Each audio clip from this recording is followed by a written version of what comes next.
弟兄姊妹平安，今天是2025年的3月6号。今天的经文是诗篇91篇第1节到第2节，第9节到16节，出埃及记第5章10节到23节，使徒行传第7章30节到34节。今天要跟大家分享的主题是尊敬上帝。耶稣的妈妈玛利亚最值得人们学习的一件事情，就是她凡事尊主为大，因为她这样的一个心智，让她能够顺服上帝，即便是违背她的心愿，违反常理的要求，玛利亚仍然愿意的顺服。起初，摩西他领受着上帝的呼召，回到埃及去带领以色列人出埃及。虽然起初他不太愿意，可是在几经讨价还价之后，他还是顺服了上帝的呼召与旨意。最后摩西却在自己的脾气当中失去了方向，因此他抱怨上帝。出埃及记第5章第10节到23节这样的记载，埃及监工和以色列人领班就去告诉以色列人，国王有令不再攻击你们草街。他说，无论走多远，你们必须自己去找草街，砖头的数量却一块也不准减少。于是以色列人到埃及各处去找草街，监工逼他们，要他们每天交出砖头跟以前一样供给他们草街时一样的多。监工鞭打埃及人指派的以色列人领班，责问他们，为什么工人不能交出跟从前一样多的砖头？于是那些领班就去请求国王说，陛下为什么这样对待我们呢？监工不给我们草街，却要我们交出跟从前一样多的砖头。现在我们都挨打受罚，这是你们埃及人的过错。埃及王说，你们懒惰，一味偷闲，才来请求让你们去向上主献祭。快回去工作，我们不给草街，你们仍然要交出跟从前一样多的砖头。领班一听见他们每天要交出跟从前一样多的砖头，就知道大祸临头了。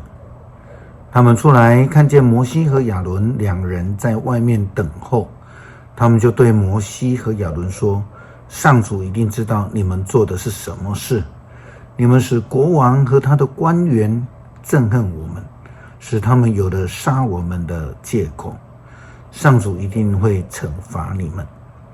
于是摩西回到上主的面前说，主啊，你为什么这样虐待你的子民？为什么差我来到这个地方？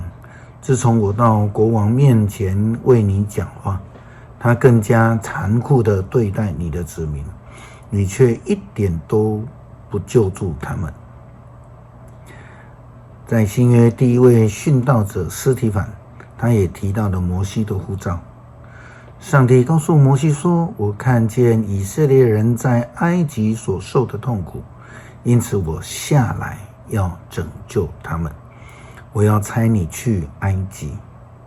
起先摩西也不愿意接受，推脱了许久，后来还是服从了上帝的呼召，回去了埃及。可惜的是，长久的时间跟随上帝，摩西还是没有办法全心全意的尊敬上帝。使徒行传第7章30节到34节记载了司提反提到摩西的呼召。过了40年，在西奈山附近的旷野，有一位天使从荆棘的火焰当中向摩西显现。摩西看见了这景象，非常的惊骇，走上前去要看个究竟。这个时候他听见主的声音说，我是你祖先的上帝，就是亚伯拉罕、以撒、雅各的上帝。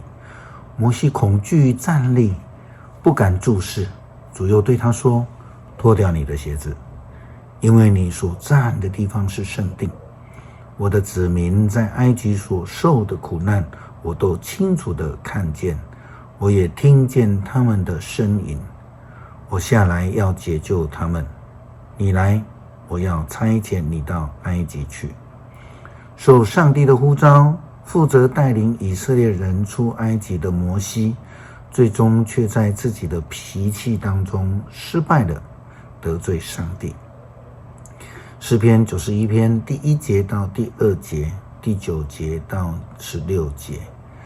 凡向至高者寻求安全，住在全能者庇荫下的人，都可以向上主说：你是我的避难所，是我的堡垒，你是我的上帝，我信靠你。